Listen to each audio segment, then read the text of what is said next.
Hello, everyone. Welcome, So welcome. Hi to another edition of the Miss Texas Show. It is Melissa Santana, your co-host for the evening. But we do have a lovely guest with us today, and I definitely want to take the opportunity to introduce her to everyone. But of course, I want to properly welcome you all to the show. And so, welcome to the Miss Texas Show, where we showcase life in Texas and beyond and highlight amazing survivors of traumatic events, family violence, sex trafficking, sexual abuse, and community leaders who share community resources.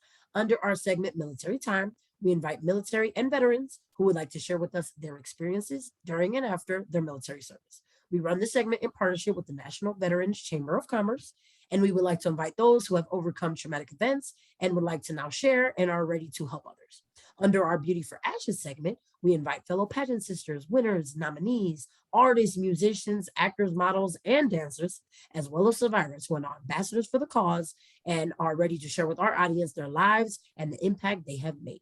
Our show does run twice a month. So if you would like to become a guest on our show, please email us at msusatexas@gmail.com, or you can message us on our Facebook at Ms. USA Texas, which is MSUSATEXAS on both platforms. And so, without further ado, we now have our guest, Penelope Benis. And so, I would like to formally introduce her, she is a child abuse, trauma prevention, intervention, and recovery activist. She is originally from the San Francisco Bay Area. She did experience childhood domestic violence and childhood and sexual abuse. She was born into multi-generational abuse, where she endured extreme and multiple forms of maltreatment. The abuse was physical, mental, emotional, and sexual in nature. As a survival technique in her childhood, Penelope completely disassociated the abuse via depersonalization, which we'll definitely want to touch more upon and what that looks like. Her primary care doctor took notice and gently urged her to seek trauma informed therapy. 5 years ago, her healing process began through intensive cognitive therapy and other modalities. This included things like hiking, yoga, and meditation. These enabled her to begin the process of healing. And she also considers herself to now be in recovery, which she defines as a lifelong process. She resides in Bellevue, Washington, with her husband and three sons. She works as an instructor at Bellevue College, holds a license as a certified ACE health coach, and is an avid activist in the prevention of child abuse. She is also a certified yoga instructor, has been trauma-informed trained in yoga through Yoga Behind Bars in Seattle, Washington as well.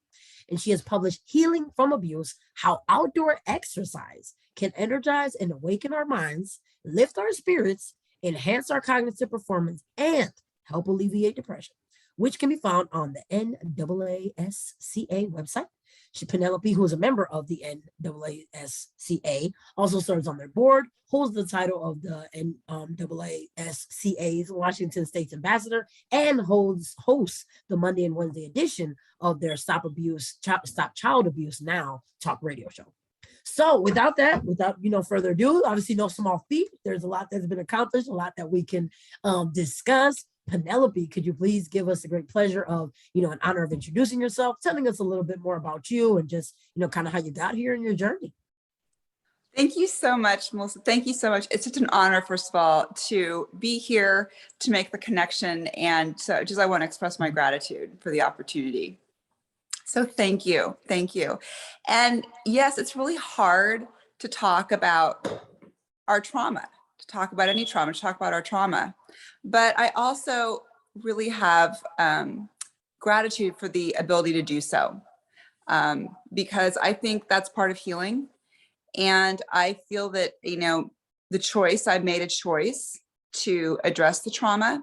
And so healing has been a gift for me. And so and doing the show is part of that. So I just really wish to thank you.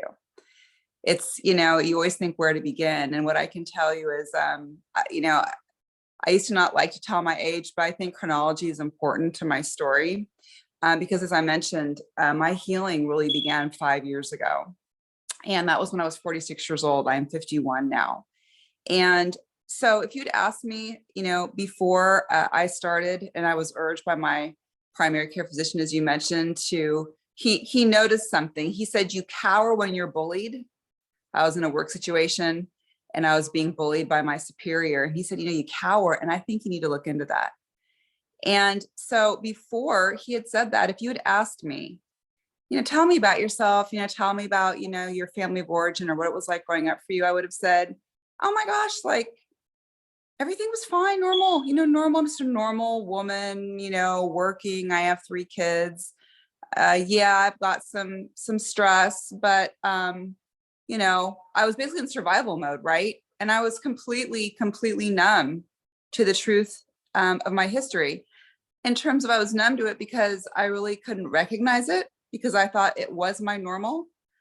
But I also realized I was just living my trauma every single day, and I had up until that point.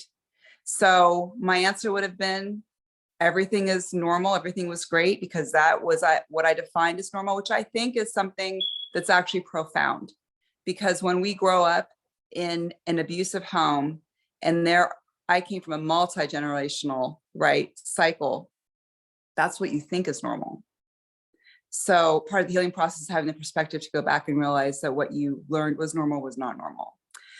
So I went to this 5 years ago. I went to this, I'd never been to a therapist really. I went to one very briefly in high school when I was about 16, 17 years old, very briefly, but I really had never done any work. They call it the work.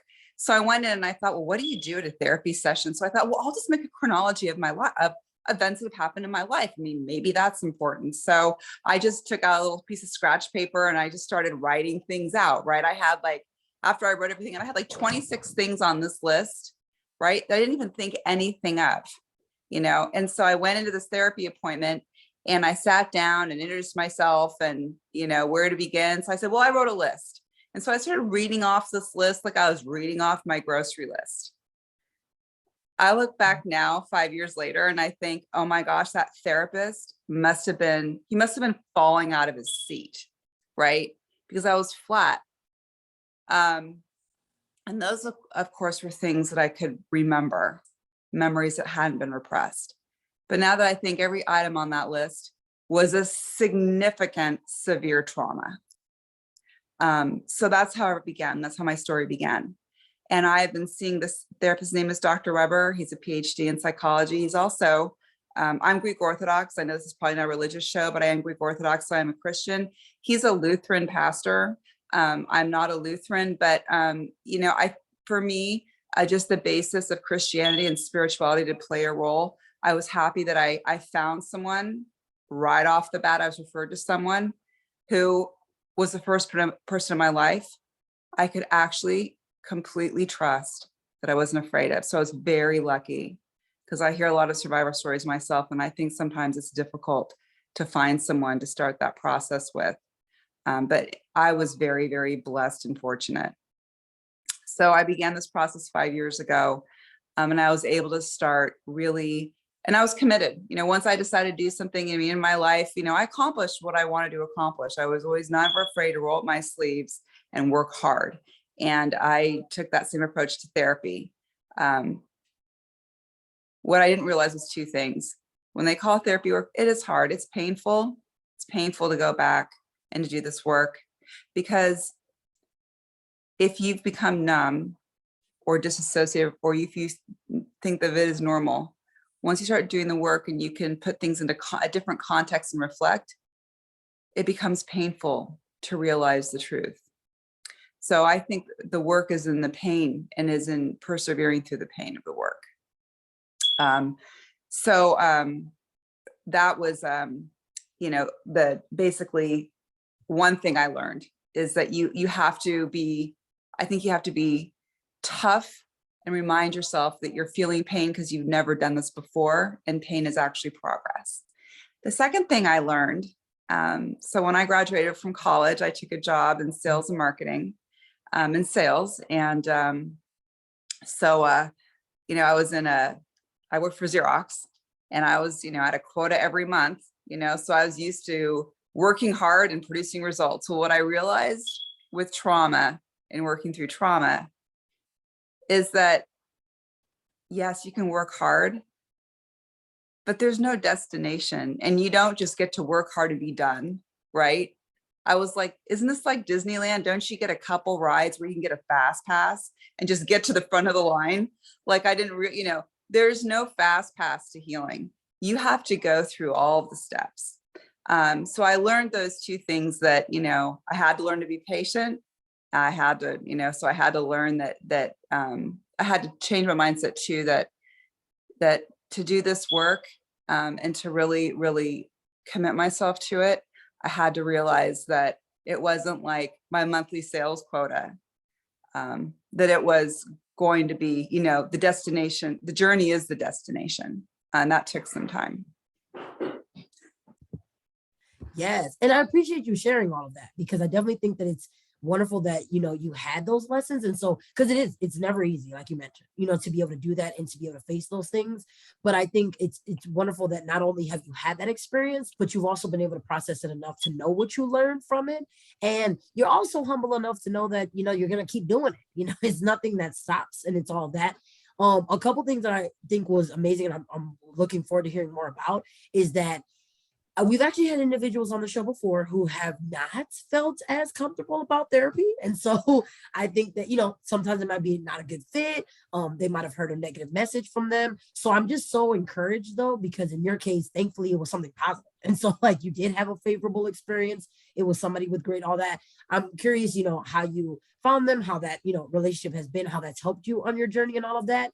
And just also, too, how I think it's amazing too that you weren't afraid to start the journey when you did, you know what I mean? And so you're letting us know that there isn't a specific timeline around that. Like, it doesn't have to be, it's never too late to do that. I absolutely. First of all, just to address that comment, I think one thing I have learned in all of my therapy is that you are never too old to be enlightened. You are never too old to start anything. On Monday, I'm in my third career now. I just started teaching. It's I'm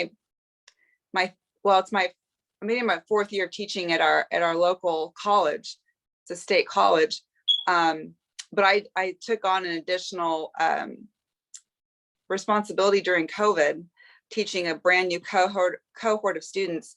So now I'm in a classroom as a professor, in the front of a classroom in person live for the first time in my life. So, and I'm 51 years old. So absolutely, whether it's therapy or healing, or I just think, age is just a number. And I think we can be enlightened at any age. So never say never, and it's never too late. Address your comment and your question about therapy. I will just say, I know that sometimes it's difficult to find a good fit. I was very fortunate, and I had a couple things going for me. One, my primary care physician knew me very well. I had been under his care for 10 years. He really knew me well enough to read between the lines and see some things in me that he felt needed to be addressed. So I'd already established that trust. So I trusted his referral. And he had been in practice for almost 35 years. So he had the clinical experience to know who he trusted in terms of a psychologist and who he felt would be a good fit for me. Now, I know not everybody has that, but I think that helped me to be connected to the right person. Because I do think being connected to the right person, to be connected to somebody who's trauma-informed trained as a therapist, and not all of them are. I think that's very important. Of course, it's becoming more and more visible now. Trauma-informed training in all different realms is becoming very much a focus. So I think it's maybe a little easier to find someone who's credentialed in that. But I do think if you've experienced significant trauma, it's important to find somebody who's trauma-informed trained. And someone, I think someone who, we have that neuroception going on, right? We have that. I used to call it my spidey sense, but I think the clinical term is neuroception, where it's our gut feeling. I mean, we know, intuitively, if we feel like we can trust somebody, or that, we can plant those seeds and that trust can build. So I think that's part of it too, is they have to vet us in a way, we have to vet them, and then that trust builds over time. And it wasn't with Dr. Weber, who's the name of my psychologist. It wasn't in the beginning that I was able to finally trust him enough to speak of I don't think it was a repressed memory, but it was an event that happened to me early in my life that was so traumatic. I had never forgotten it, but I had never been able to tell anyone. I hadn't even been able to admit it to myself. And I had been in therapy with him for 2 years. I went once a week religiously. I never skipped a session, and still with that level of trust and that commitment on my part to do the work, it took me that long. So I feel like I want to say this just because people need to be patient with themselves and gentle with themselves. Give yourself that time and and it's okay if it takes you some time to be ready to say something. And it's okay if you feel like somebody isn't a good fit. Go with that gut feeling. Because I think if you can find someone that he is the first person that I realize now, I've never trusted anyone enough to be able to speak of what I spoke of, and that was a sexual abuse. So that is, but I would say, don't give up. There are a lot of great helpers out there, great therapists out there. You just have to, it's like doing the work in therapy. You have to do the work to find the right person. And I think it's worth the investment of time. I definitely can't agree more. And I guess what's very intriguing, but also very, helpful that you're sharing and inspiring is that a lot of us have faced trauma, definitely. And like you said, are not always ready to, share that and, to be able to deal with that. Also, because the minute we share it, it becomes real. And so it's easier when, we don't, and we get to hide it and we get to control kind of like the narrative, how it is and all of that. But once we have to outwardly share it, I mean, that's a lot. And it really does take a lot of individuals, a lot of courage. And like you said, a lot of time. And I really appreciated the whole give yourself time, and the only thing I would add to that is give yourself grace, just to be able to have that time, whatever that looks like and whatever your healing journey is. But I think, like you mentioned, yes, it was definitely something very traumatic. And so, but what's interesting is that we all get to it at a different point in our lives. So for some of us, we might not deal with, with our trauma growing up. And then it finds ourselves, as an adult. It might find us in dreams. It might find us in, visions that we have. It might show up in romantic relationships where we thought we escaped the trauma, but then we end up in an unhealthy relationship, which is very unfortunate. Or, and then what's interesting is that in your case, it actually happened to be with your doctor. So like, it found you at some point. I'm glad it was with somebody that could direct you to the right place.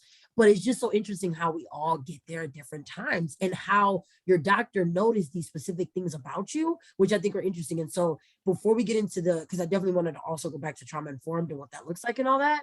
I'm curious about what trauma looked like for you. And so how, a little bit more about what it was that your doctor noticed specifically about it. And then I think too, what was it, the disassociation and all that we talked about too when we were introducing you, like what those things were and what they identified. Right. So, the trauma that I think what he observed over time, because he knew me in my personal life, he knew me in my professional life, and then, as a patient. So I also had the benefit of someone that knew me in all those three different worlds that I had. Because he had been a close family friend as well before I started seeing him as a patient. And then I was a pharmaceutical rep for 11 years. So I called on him. So he saw me in these different, venues, and he was able to pick up on a lot. So, what he picked up on what he saw was I was completely hypervigilant and overfunctioning. Well, those are two adult manifestations of childhood trauma, of an abuse. He also saw in my marriage. So I married what I learned growing up, right? I married what I knew. By the way, I just want to mention I'm still married. My husband's doing his own work.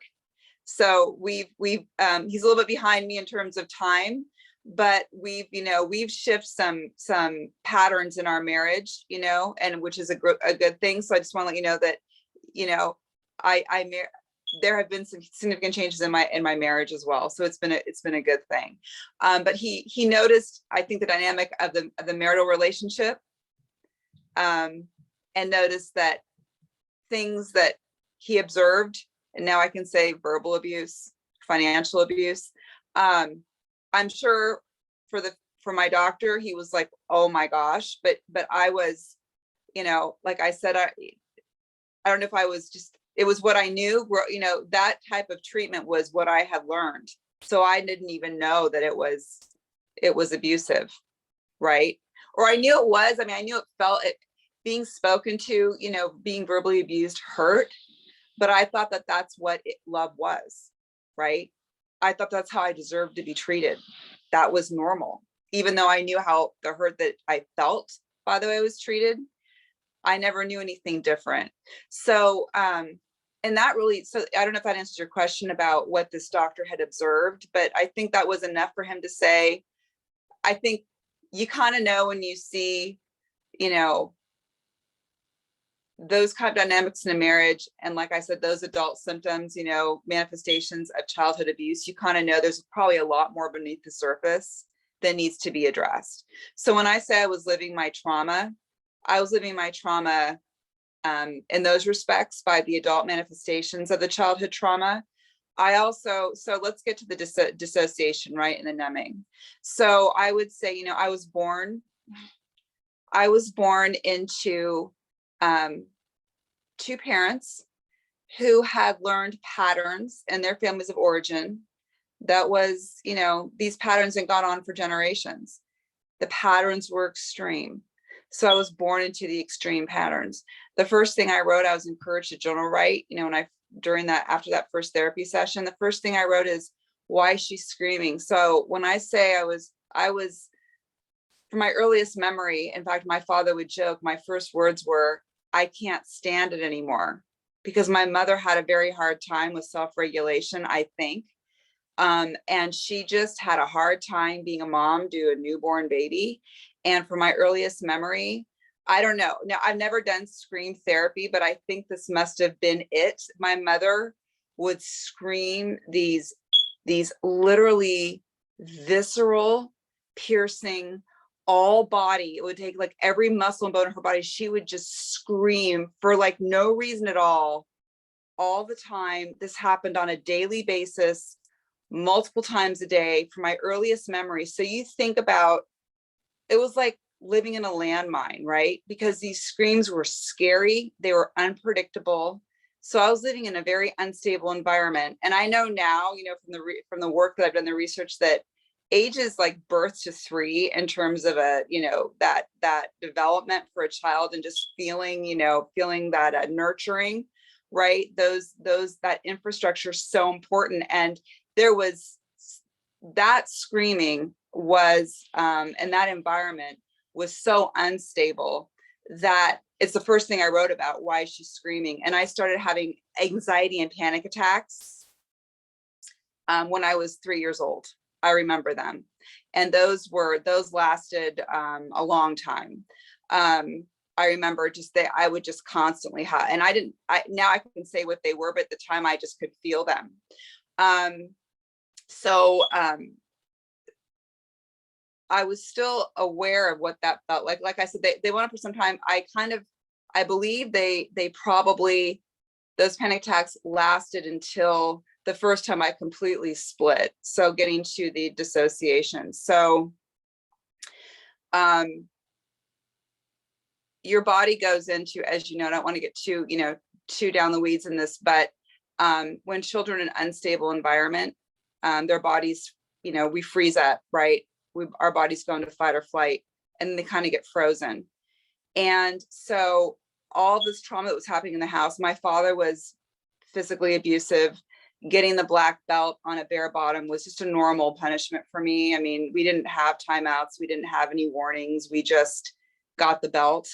But he would just fly into a rage, right? And I think the first time that, and these would come out of the blue too. Like I said, there was this pattern of just dysregulation.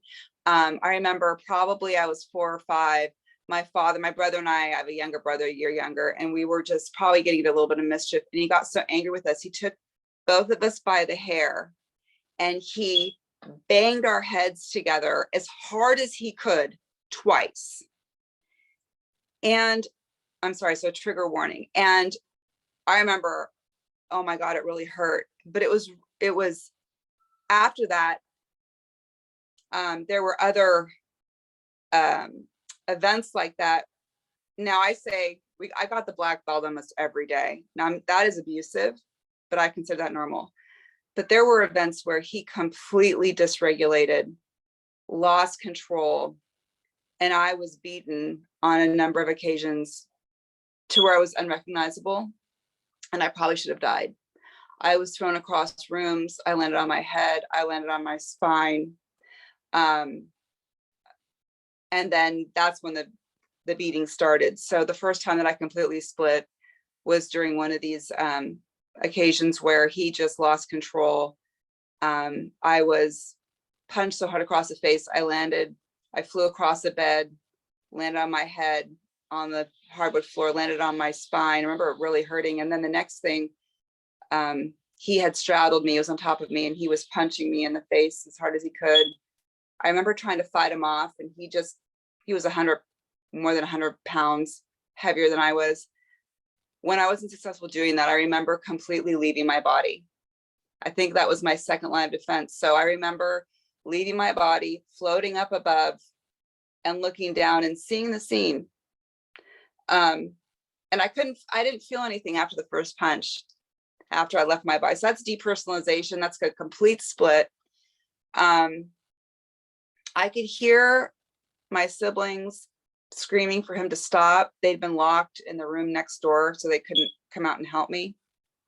I was about 11 years old at the time, so they were 10 and 7. I don't know how long it went on, but after it finally stopped, and I do remember thinking, how's this going to end? Are you thinking when you're being completely beaten? But I was, because I was floating up above. I remember kind of thinking, wow, as I'm watching the scene below me, I'm thinking, how's this going to end? He's either going to run out of steam or I'm going to be dead. And when it ended, I remember being taken into the bathroom, looking at myself in the mirror. I wasn't recognizable. From that, I lost hearing in my right ear.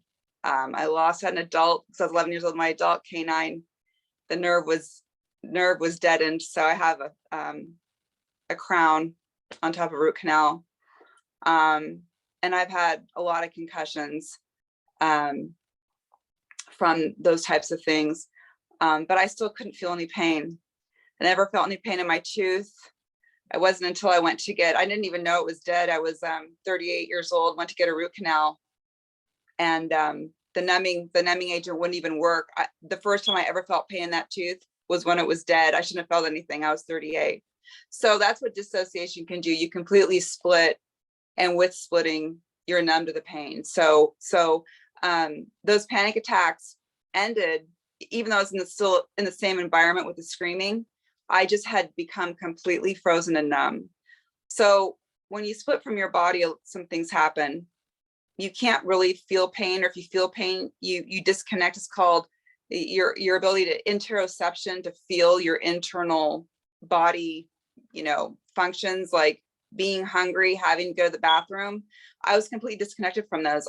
I never felt hunger. I never, I couldn't, if I was in any pain, I couldn't even tell you where it was. So that's a complete disconnect. And that happens with trauma, and anyone, it can happen. It's called dissociation, and there's a spectrum. An extreme spectrum, on the spectrum is, used to be called multiple personality disorder. It's now called DID, dissociative identity disorder. I've asked, Dr. Weber, did I have multiple personalities? He said no, but you did dissociate. And that's part of the work and the therapy that I've done, and the talk therapy helps with reintegrating, right? And as you speak the truth and you start speaking these things, it's almost like not peeling back an onion, but putting the layers back together with that work. So I was able to feel the pain from that particular beating for the first time at 38. And then I had to have the root canal. It was first a root canal, then I had to have crowns because the root canal failed. I felt the pain again when he went to do the numbing for the crowning, and the dentist couldn't understand. He said, this tooth shouldn't hurt at all. And I was actually having all the teeth crowned, because this one was gray. I was tired of looking at my smile and seeing this one dead tooth, because it was a reminder. So I wanted to crown them all so they would look the same. And so when he numbed all of my front teeth, well, every single tooth was numb, because except for the one that was dead. And he kept shaking his head saying, I think that the only tooth that you shouldn't feel any pain is the dead tooth. All the other teeth, right? But all the other teeth, I didn't feel any pain. It was the dead tooth where I did. he couldn't understand. He was scratching his head, but I don't think he understood about dissociation. For me, that pain that I should have felt when I was 11, I was feeling in my 40s. It's a very strange phenomenon. So I don't know if that answers the question or explains a little bit more about dissociation, but It absolutely does. And on top of that, it does it incredibly. And so I was just sitting here just completely moved just by hearing that, and just it definitely provided an incredible depiction of what it looks like, and what it is and what it does essentially. And so I think that our brains are definitely fascinating in that way, and and they really are meant to help us. And so I think a lot of people may not know that, and so that's why I'm so glad you provided that background essentially on what it is. But so hopefully there might be some viewers who are hearing and might be tuning in for the first time and never seen a show of ours before, and are being educated on that and are thinking, I've done that. And so we're here to let you know it meant that there's nothing wrong with you. And so if it did happen, there is a word for it, there is a term, and it was absolutely, not only was it completely okay, it can now, like you mentioned, the vulnerability can come in the fact that you're not able to feel other things. But in the moment, what it also does for you is protect you from what's in front of you.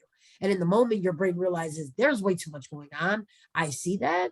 I'm going to go ahead and take you away from this and allow you to then go somewhere else mentally and all of that.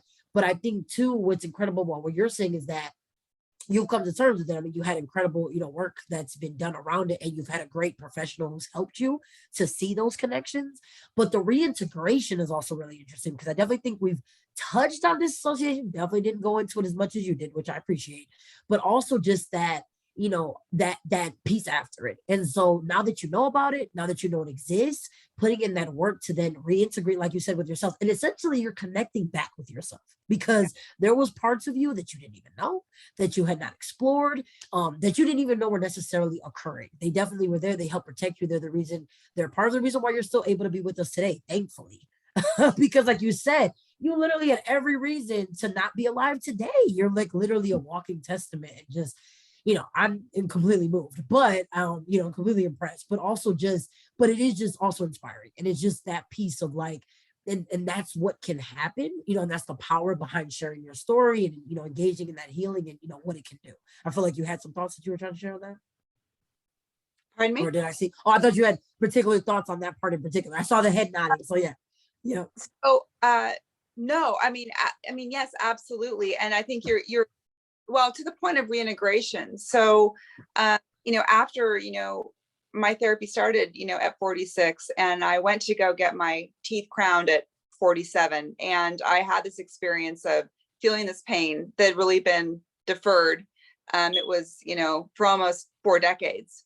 One of the things that I was instructed to do, and this helps with reintegration, is Dr. Weber said, okay, you went to the dentist, you had this experience, put it in writing, write a letter to your mother and to your siblings, because they all witnessed this event, send them a letter.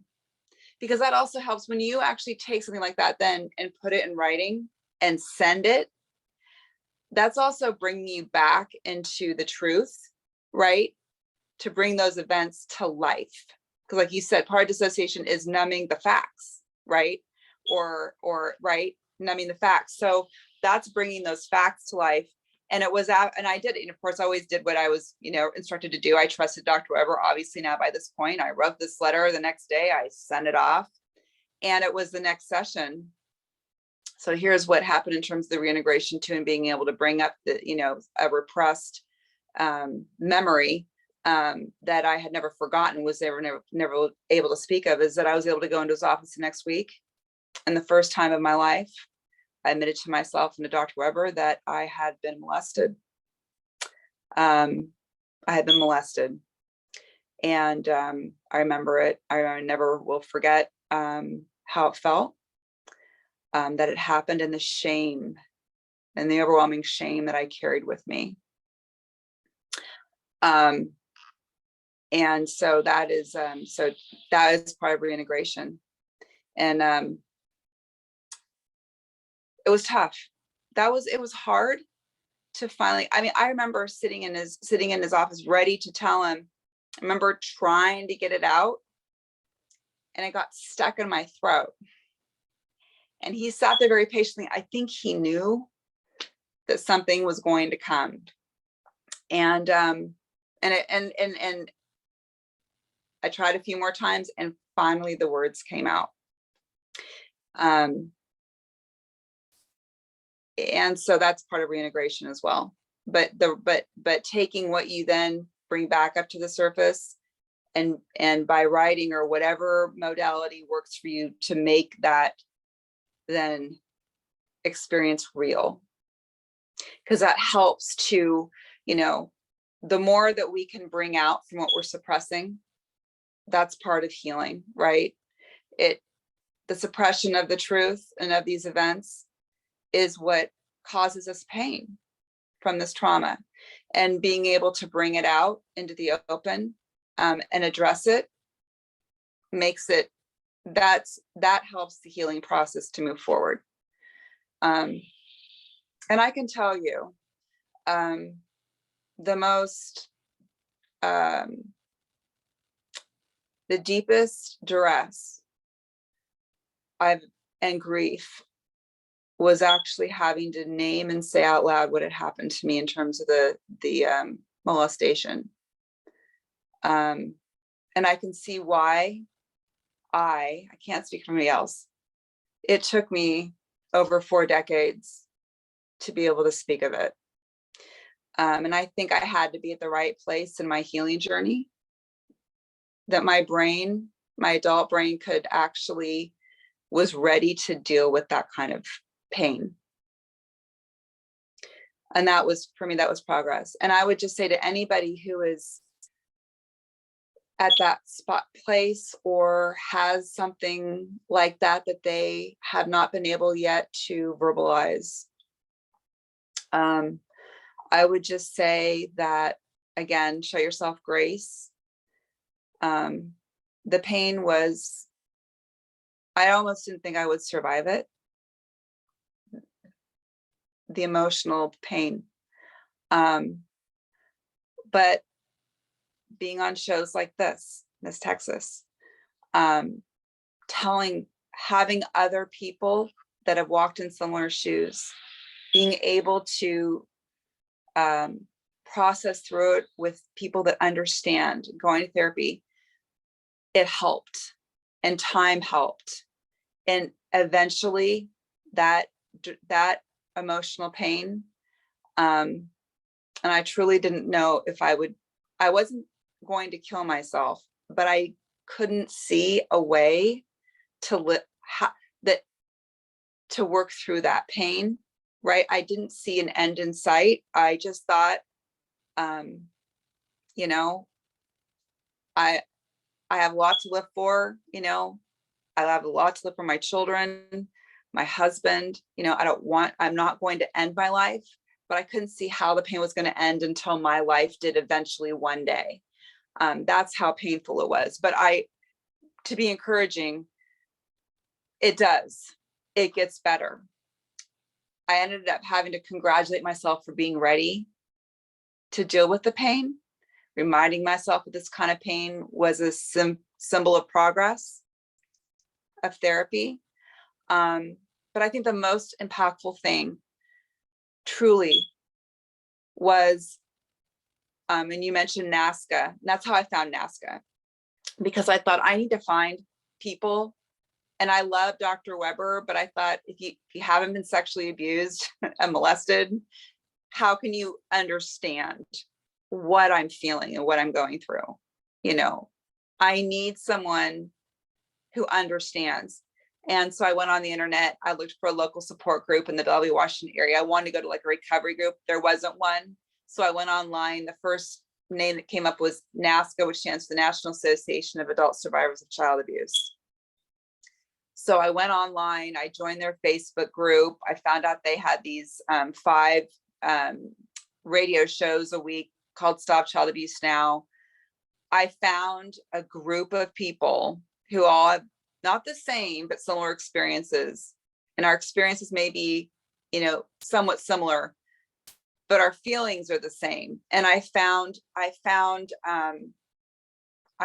healing in that. And so I would say, for those of you that are listening to the show, you're already there, right? You're already finding those resources, but that truly helped. That helped a lot. Absolutely. And that's actually a great transition to it, because what I also wanted to touch on was I love the background that you and education gave us and awareness around disassociation, but also you mentioned something called trauma informed care and how it's like a buzzword, and we're starting to get more into it. But it's interesting because it's a method that your therapists use, but you use it now also as a professional. And so I'm curious, a little bit more about what trauma informed care looks like and how you use it now yourself.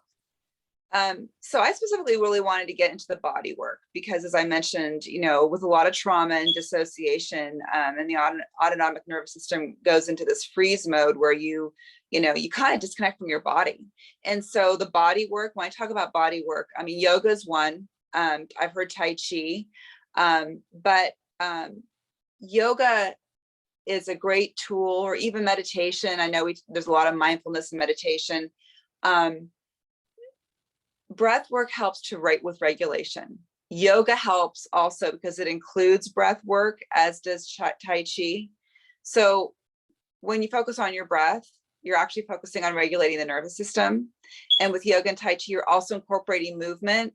So not only are you able to regulate your nervous system, which helps with reintegration, right, for the traumatized brain, but it also helps you to reconnect with your body. And I had dissociated, completely separated from my body. So I started my own yoga practice. I became a certified yoga instructor.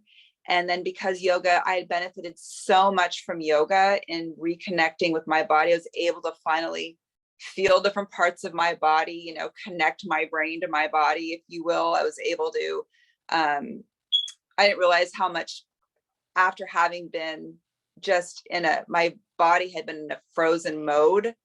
I was so tight, and I had all these trigger points. And so I didn't realize how much physical pain I was in.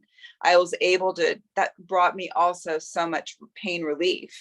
But it really helped me to just integrate the body and mind together. And I realized, you always get context when you start doing the healing and the work.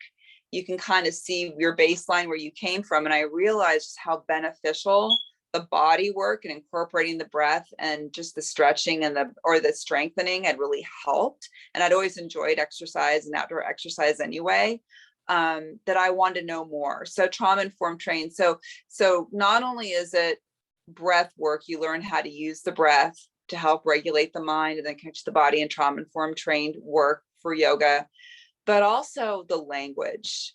So language is a big, and a lot of, so this kind of goes more into the mainstream, I believe, talk therapy as well.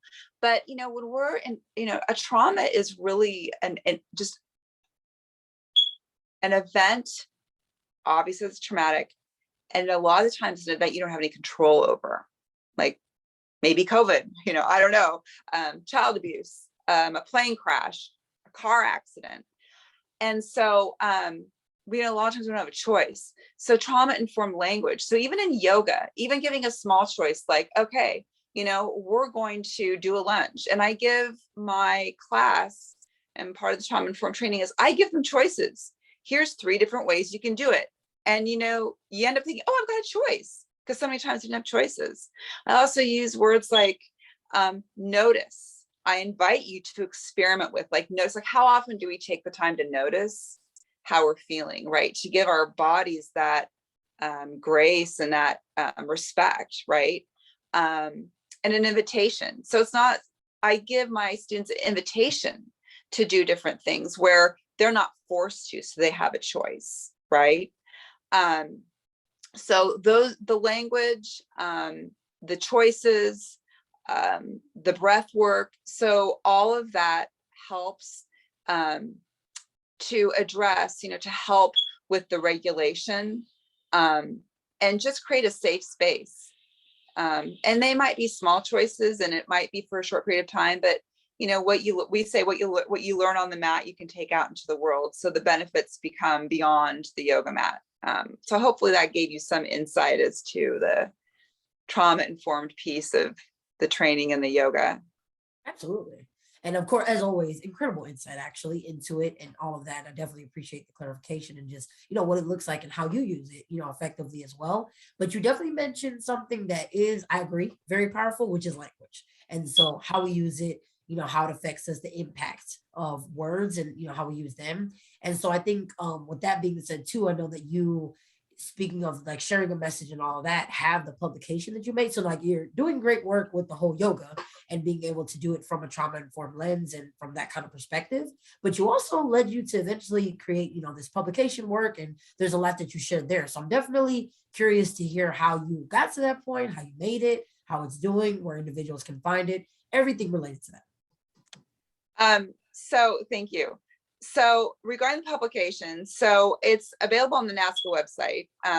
It's www.nasca.org.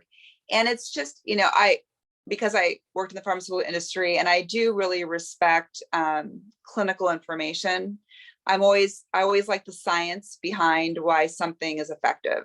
And one of the things, one of the respites that I had even growing up, in the home that I grew up in, by the time I was 11 or 12, I would go out on these long walks and I would leave the house, but just being outdoors and being, all the benefits of outdoor exercise, getting the endorphins going, it just helps calm and settle my mind.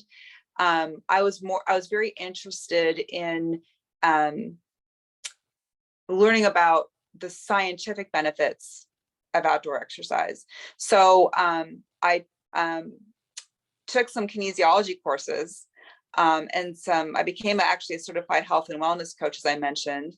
And so, by getting these certifications and taking these classes, I also had to learn a little more about this subject matter, which prompted me to become so intrigued about it and want to also incorporate the science behind it, that I then wrote the publication. So I went and I looked into studies that, I wanted to look at how does outdoor exercise make us more productive in terms of actual studies that studied, participants. I knew how to vet a study from my pharmaceutical work. So it was a study actually well-powered or not. So I wanted to gather well-powered, well-founded clinical studies and incorporate them into a paper that wasn't a publication that wasn't too long for someone to, I want to be short enough that somebody could read it in a short period of time, but get all the benefits of and knowledge of the information, be able to walk away and actually take that information and use it on themselves that afternoon. So that's what I did. So I wanted to know how I wanted to find, and I found clinical data, how outdoor exercise makes us more productive, how it lessens rumination, and how it can increase mood and increase endorphins. And what I did find was, and I found a lot of clinical data, and I had found that it took me more time to sort through the data than it did to write the publication. But the most effective is, as long as you're safe and you have a partner, going on hikes, right? Getting away from the street noise, right? Because the street noise can distract us. So out in nature on a hike, right? You can really, it's almost meditative, right? We talked about that whole settling and calming the mind. So you get the benefit of the movement and the meditative effect of being in the outdoors without the background noise. And that was shown to decrease rumination, increase productivity, and increase endorphins, and actually alleviate depression and anxiety, which to me are a sub for many of us, and for me especially, from suppressed trauma, depression, anxiety, or symptoms. So anyway, I don't know if that answers your question, but that's how I got to publish that publication. Absolutely. And it absolutely did. And I certainly appreciate all of that. And I think too that there's a lot here that you shared that we're definitely thankful that you've allowed, and trusted us enough too, to be able to help provide, the platform to be able to share your story, because you've definitely shown a great light on a lot. And I think we've gotten, more insight into your incredible journey. But I think, and it's great too, to see you on the other side of it and showing now, health and wellness consultant, you know what I mean? And all that, like being able to like provide insight in these areas and all of that. But not forgetting too that, you shed light on a lot of different type of abuses. And you mentioned it. I mean, you not only endured a lot of different types of abuse, sexual in nature, you also definitely mentioned domestic. It was some very powerful examples of it. And even, the time it took for you to even come to terms with the fact that this is what happened to you, but to then take all of that, you not only put in the work to do it, but then now dedicate your services in your life essentially to the work of helping others, as they're on their healing journey and what they can now do. And you mentioned, a lot of it has to do with the mind. And I agree that the mind is, so powerful. We talked about how the brain does, can be a protective factor. But that's why, because, we live a lot of in our mind, a lot of the things we do are impacted by the thoughts we have in our mind. And so anything that we can then do to help reprogram our mind, or, just to help it to counteract a lot of those negative experiences and negative thoughts, is definitely a worthy, cause and a worthy part of our efforts. And so I definitely love it. I'm just curious, is there any other projects that you're currently working on? Is there any other things going on? And as we near our time, is there any way that individuals can connect with you with all this great, knowledge that you have to share? Oh, thank you. You're so sweet. So, yes. So, first of all, visit me on my Facebook page, which is Penelope Benis. I'm on the board of NASCA, and I host their radio shows 2 nights a week. So I would say, if you want to find me, my contact information also is on www.nasca.org. I'm under their leadership. There's a primary volunteers leadership. I'm there on the contact list. So I take calls from people that are anywhere on their healing journey as well. I'm there to support anyone that wishes to, reach out to me. So that is one way to get in touch with me. I'm writing a book right now, a little bit longer than my publication, because I am writing my book. And yes, I think you have to talk about what you experience, talk about the benefits, but I wanted it to be more of what I've learned, right? In a more of a positive way, right? I don't want to, yes, the trauma happened, but that doesn't define me. For the first time, I'm taking my pen to the paper, right? And I'm writing the story in the future. So it's more about really the benefits and the hope that's in healing, right? And what I've learned and how I'm going to take that to move forward. I continue to do the NASCA radio shows myself. We do shows 5 nights a week. 3 nights a week are special guest nights where people have an opportunity to come on and tell their story, which is a big step in the healing process. So I continue to give that way. And I do work at Bellevue College with a cohort of students. It's a college degree program for students with learning disabilities. And I do a lot of classes that do help with mindfulness and mind-body connection and regulation. And I'll tell you that these students graduate from our college and we have them select a vocation, and they have a 200-hour internship in that vocation. So they graduate in helping professions in their profession of choice. So I feel that I'm giving back because I just really love these students. And I feel that everything that I've experienced and what I've learned in my life helps me to become a better teacher to them, to serve them so they can serve others in our community. So. Absolutely. And I know I mute myself, viewers, in the meantime, so I can give everyone their space. But there was a lot of you better say that. Yes, I agree. That was happening on my end that everybody probably couldn't see.